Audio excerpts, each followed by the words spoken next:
Hello दोस्तों, आज की वीडियो में हम बात करेंगे डिसीजन कंट्रोल के बारे में। हमें रियल लाइफ में बहुत तरह के डिसीजन लेने पड़ते हैं। जैसे हम 10वीं के बाद डिसीजन लेते हैं कि हमें स्ट्रीम कौन सी लेनी है, हमें साइंस में जाना है, हमें डॉक्टर बनना है, हमें इंजीनियर बनना है, हमें कॉमर्स लेनी है, हमें आर्ट्स लेनी है। इसी तरह हम 12th के बाद डिसाइड करते हैं कि हमें कौन से कॉलेज में जाना है। फिर हम हमारी जब ग्रेजुएशन हो जाती है उसके बाद डिसाइड करते हैं कि हमें किस कंपनी में जॉब करनी है। तो इस तरह के डिसीजंस को प्रोग्राम करने के लिए सी में फंक्शनैलिटी दी गई है। इनको कुछ सिंपल एग्जांपल की मदद से समझने की कोशिश करते हैं। जैसे मान लो मेरा बाहर जाना या शॉपिंग करना इस बात पर डिपेंड करना है कि बारिश हो रही है या नहीं हो रही। अगर बाहर बारिश हो रही है, तो मैं घर पर ही रहूँगा, अगर नहीं हो रही, तो मैं शॉपिंग करने जाऊँगा। तो मैं दोनों में से एक काम करूँगा, या तो मैं घर पर रहूँगा या मैं शॉपिंग करने जाऊँगा। इसी तरह अगर मेरे ग्रेड्स अच्छे आए, तो मेरे पेरेंट्स मुझे क्या है ट्रीट देंगे, मुझे आइसक्रीम खिलाएँगे, चॉकलेट खिलाएँगे। और अगर मेरे ग्रेड्स खराब आए, तो क्या होगा कि मेरे पेरेंट्स मुझे डाँट लगाएँगे। तो यहाँ पर क्या है किसी कंडीशन के ऊपर मेरा डिसीज़न डिपेंड कर रहा है, कि जैसे मेरे ग्रेड अच्छे आ रहे हैं, तो ये करूँगा, अगर ग्रेड बुरे आ रहे हैं, तो ये करूँगा। तो सी में इस तरह के डिसीजन को रिप्रेजेंट करने के लिए हम इफ एल्स ब्लॉक्स का यूज़ करते हैं। बेसिकली जैसे यहाँ पर मैं इफ लिखता हूँ, फिर पैरेंथेसिस के अंदर हमारी कंडीशन लिखता हूँ कि भाई रेन हो रही है या नहीं हो रही। अगर रेन हो रही है तो मैं क्या करूँगा, स्टे होम, घर पर रहूँगा, और अगर नहीं हो रही तो मैं शॉपिंग करने जाऊँगा। इस तरह इफ अगर मेरे ग्रेड अच्छे आए तो मैं आइसक्रीम खाऊँगा, अदरवाइज़ मैं स्कोल्डिंग करूँगा। तो बेसिकली इसका सिंटैक्स क्या रहता है, इफ ब्रैकेट में कंडीशन, अगर वो कंडीशन ट्रू होती है तो मेरा इफ ब्लॉक एग्जीक्यूट होगा, और अगर नहीं होती है तो मेरा एल्स ब्लॉक एग्जीक्यूट होगा। इसको हम विजुअल स्टूडियो में कोड करके देखते हैं। विजुअल स्टूडियो में मैंने पहले से ही रेन वाले एग्जांपल का प्रोग्राम लिख दिया है। क्या लिया है मैंने, यहाँ पर मैंने एक वेरिएबल लिया है रेनिंग, जिसमें हम मेंशन करेंगे कि रेन हो रही है या नहीं हो रही। हम यूजर से लेंगे कि रेन हो रही है या नहीं हो रही। उसके बाद इफ के अंदर मैंने कंडीशन लिखी, रेनिंग है, अगर बारिश हो रही है, तो मैं क्या करूँ, मेरा इफ ब्लॉक एग्जीक्यूट हो जाएगा। जो ये करली ब्रेसेस के अंदर है ना, ये वाला ब्लॉक मेरा एग्जीक्यूट हो जाएगा कि स्टे होम। अदरवाइज रेनिंग की वैल्यू यूजर मान लो 0 देता है कि रेन नहीं हो रही है, तो क्या होगा, मेरा एल्स ब्लॉक एग्जीक्यूट हो जाएगा। और इसमें क्या है, गो शॉपिंग, तो मैं शॉपिंग चला जाऊँगा। इसको अभी एग्जीक्यूट करके देख लेते हैं। तो एग्जीक्यूट करने के लिए क्या होगा, जीसीसी स्पेस फाइल का नाम, उसके बाद मेरा बाय डिफ़ॉल्ट क्या बनेगा, a.exe फाइल। तो मैं उसको रन करूँगा। यहाँ पर मुझे बोल रहा है कि रेन हो रही है या नहीं हो रही। मैं बोलता हूँ रेन हो रही है, तो इसने मुझे आउटपुट दे दिया स्टे होम। इस तरह मैं दोबारा रन करके देखता हूँ। इस बार मैं इनपुट डालता हूँ 0, तो एल्स ब्लॉक एग्जीक्यूट हुआ, गो शॉपिंग। इसी तरह मैंने ग्रेड्स का प्रोग्राम भी लिख रखा है। हमारे ग्रेड्स वाले एग्जांपल का प्रोग्राम में मैंने क्या किया है, एक ग्रेड्स लिया है, क्योंकि ग्रेड क्या होगा, मेरा एक कैरेक्टर टाइप का लेटर आएगा, तो मैंने इसको कैर टाइप का डेटा टाइप में लिया है। फिर मैंने यूजर को ग्रेड डालने के लिए कहा है, और फिर उसको मैंने ग्रेड्स वेरिएबल में स्टोर करवा लिया है। अगर मेरा ग्रेड ए आता है, अगर मेरा ग्रेड ए आता है, तो मैं ईट आइसक्रीम करूँगा और हैप्पी हैप्पी रहूँगा। अदरवाइज मुझे क्या पड़ेगा, डांट पड़ेगी और मैं सैड सैड रहूँगा। तो इसको भी हम रन करके देख लेते हैं। यहाँ पर मुझसे पूछ रहा है कि ग्रेड क्या आया, मैं पहले बी डाल के देखता हूँ। तो मेरा क्या है, एल्स ब्लॉक एग्जीक्यूट हो गया। उसने पहले कंपेयर किया कि अगर मेरा ग्रेड ए है, नहीं है, तो एल्स ब्लॉक एग्जीक्यूट कर दो जिसमें है गेट स्कोल्डिंग सैड सैड। फिर से रन करके देखते हैं इसे। इस बार मैं ग्रेड डालूंगा ए, तो मेरी कंडीशन मीट हो गई, तो ये कौन सा इफ ब्लॉक एग्जीक्यूट हो गया, print F eat ice cream happy happy. अभी इसमें इफ की स्टार्टिंग से लेके इफ की एंड तक का जो ब्लॉक होता है उसे हम कहते हैं इफ ब्लॉक, और जो एल्स की स्टार्टिंग से लेके एल्स की एंड तक का ब्लॉक होता है उसे हम कहते हैं एल्स ब्लॉक। तो अभी कुछ इंपॉर्टेंट पॉइंट्स देख लेते हैं जो हमें डिसीजन कंट्रोल से रिलेटेड रिक्वायर्ड है। सबसे पहला पॉइंट है, if can exist without else but else can not exist without if. कहने का मतलब ये है, अगर मैं यहाँ से एल्स ब्लॉक हटा भी दूं, तो भी मेरा प्रोग्राम सही से रन करेगा। मैं इसको क्या करता हूँ, सेव कर लेता हूँ और रन करके देखता हूँ। और मैं ग्रेड में मान लो ए की जगह कुछ भी डालता हूँ, बी डाला, तो क्या होगा, क्योंकि अब मेरा कोई ब्लॉक एग्जिस्ट नहीं करता, तो अपने आप मेरा टर्मिनेट हो गया। पर इसने कोई एरर नहीं दिया कंपाइलेशन टाइप पे कि प्रोग्राम में कोई प्रॉब्लम है। पर अब इसी तरह मैं इफ ब्लॉक हटा के देखता हूँ, एल्स ब्लॉक रखता हूँ।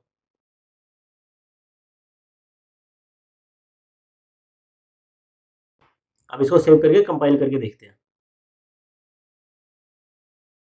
इसने एरर दे दिया, else without a previous if. तो एल्स बिना इफ के एग्जिस्ट नहीं कर सकता।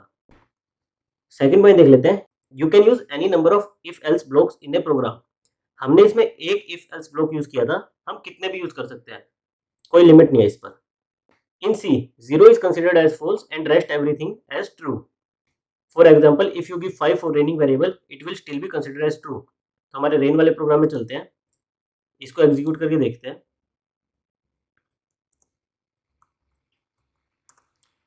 यहाँ पर हमें 1 या 0 देना था, पर मैं यहाँ पर 5 देता हूँ, तो भी ये क्या प्रिंट करेगा, स्टे होम। यानी कि इसके अंदर की जो कंडीशन है उसको वो ट्रू कंसिडर कर रहा है। और अब मैं 0 डाल के देखता हूँ, फिर से एग्जीक्यूट करके 0 डाल के देखता हूँ, तो 0 के केस में ये फॉल्स कंसिडर करता है और बाकी किसी भी वेरिएबल के केस में ये ट्रू कंसिडर करता है। नेगेटिव नंबर भी डाल के देख लेते हैं।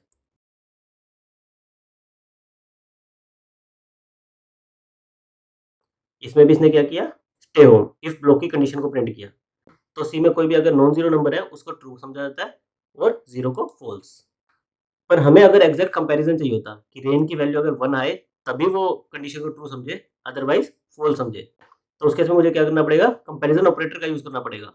कंपैरिजन ऑपरेटर को सी में हम डबल इक्वल टू से दिखाते हैं। सिंगल इक्वल टू का मतलब होता है असाइनमेंट और डबल इक्वल टू का मतलब होता है कंपैरिजन। तो मैं कंडीशन मॉडिफाई कर देता हूँ, इफ रेनिंग इक्वल इक्वल 1, अगर रेनिंग वेरिएबल की वैल्यू 1 हो तो ही इफ ब्लॉक एग्जीक्यूट हो, अदरवाइज ना हो। इसको कंपाइल करके देखते हैं। और अब मैं इसमें 5 वैल्यू डालता हूँ, तो मेरा कौन सा ब्लॉक एग्जीक्यूट होना चाहिए, एल्स ब्लॉक। गो शॉपिंग, तो मेरा एल्स ब्लॉक एग्जीक्यूट हुआ है। अगर हमें एग्जैक्ट कंडीशन मैच करानी है तो हमें इक्वल टू कंपैरेटर ऑपरेटर का यूज करना पड़ेगा। और हमें केवल ट्रू या फॉल्स करनी है तो हमें ऑपरेटर यूज करने की जरूरत नहीं है। हम केवल उसकी वैल्यू अगर नॉन जीरो आती है तो ट्रू, जीरो आती है तो फॉल्स कंसिडर कर सकते हैं। इसी तरह क्या होता है, हमारे पास हमेशा 2 चॉइसेस नहीं, 2 से ज़्यादा चॉइसेस होती हैं। जैसे मान लो कि मेरे 90 से ऊपर आएँगे, तो मैं साइंस स्ट्रीम लूँगा। अगर मेरे 70 टू 90 के बीच में आएँगे, तो मैं कॉमर्स स्ट्रीम लूँगा। उससे कम आएँगे तो आर्ट्स लूँगा, एंड सो ऑन। यहाँ पर हम एग्ज़ाम्पल लेते हैं, जैसे ग्रेड। हर एक ग्रेड लेटर के कोरस्पॉन्डिंग उसका मीनिंग अलग होता है। जैसे ए ग्रेड का होता है एक्सीलेंट, बी का गुड, सी का एवरेज, डी का पुअर, ई का फेल। यहाँ पर मेरे पास क्या है, 5 ग्रेड्स हैं और उनके मीनिंग है। अगर मुझे इनकी मैपिंग करनी हो अपने प्रोग्राम के थ्रू कि यूज़र अगर एंटर करे ग्रेड का लेटर, तो मैं उसके कोरस्पॉन्डिंग उसका मीनिंग प्रिंट करा दूँ स्क्रीन पर। तो यहाँ पर मेरे पास क्या है, 5 कंडीशन है। अगर ग्रेड ए होगा तो मुझे एक्सीलेंट प्रिंट कराना है, अगर बी होगा तो मुझे गुड प्रिंट कराना है, अगर सी होगा तो एवरेज, एंड सो ऑन। तो इसके लिए हमारे पास क्या होता है, हम इफ एल्स ब्लॉक का यूज़ कर सकते हैं। इफ एल्स इफ ब्लॉक क्या करता है कि अगर इफ के अंदर की कंडीशन ट्रू है तो आपका इफ ब्लॉक एग्जीक्यूट हो जाएगा। अदरवाइज वो क्या करेगा, नेक्स्ट एल्स इफ की कंडीशन को चेक करेगा, इस कंडीशन को चेक करेगा। अगर आपकी ये कंडीशन ट्रू होगी तो आपका ये एग्जीक्यूट हो जाएगा। और उसके बाद क्या करेगा, अगर ये भी फॉल्स हो गई तो आपका एल्स ब्लॉक में चला जाएगा और फिर ये वाला पार्ट एग्जीक्यूट करेगा। तो यानी कि आप इसमें मल्टीपल कंडीशन दे सकते हो। जैसे कि इफ ग्रेड मेरा ए है तो ये एग्जीक्यूट हो जाए, अदरवाइज ग्रेड मेरा बी है तो ये एग्जीक्यूट हो जाए। इसके बाद मैं फिर से एल्स इफ लिख सकता हूँ कि अगर मेरा ग्रेड सी है तो एवरेज हो जाए, डी है तो ये हो जाए, ई है तो फेल लिख दे। और अगर इनके अलावा कुछ डाल रहा है यूज़र तो उसको इनवैलिड इनपुट डाल दे। इसको हम सी प्रोग्राम की हेल्प से देख लेते हैं। हमें ग्रेड लेटर की ग्रेड नेम से मैपिंग करनी थी। तो यूज़र क्या देगा, हमें ग्रेड का लेटर, तो वो किस टाइप का होगा, करैक्टर टाइप का। तो मैंने एक वेरिएबल ले लिया ग्रेड्स नाम का, जिसका डेटा टाइप क्या है, करैक्टर टाइप का। और यूज़र को बोला कि ग्रेड एंटर कर दो क्या है, और उसे अपने स्कैनफ के थ्रू ग्रेड्स वेरिएबल में स्टोर करवा लिया। उसके बाद मैंने कंडीशन लिखी, इफ ग्रेड इक्वल टू ए, तो क्या हो, excellent grade. Otherwise else if अगर ए नहीं है, ग्रेड बी है, तो ये वाली कंडीशन ट्रू हो जाएगी और गुड ग्रेड आ जाएगा। अदरवाइज क्या होगा कि C grade. Otherwise fourth condition क्या थी कि अगर डी है तो मेरा पुअर ग्रेड, ई है तो फेल, और अगर इन पांचों के अलावा कोई और है तो मुझे इनवैलिड ग्रेड प्रिंट कराना है। तो अब इसको रन करके देख लेते हैं।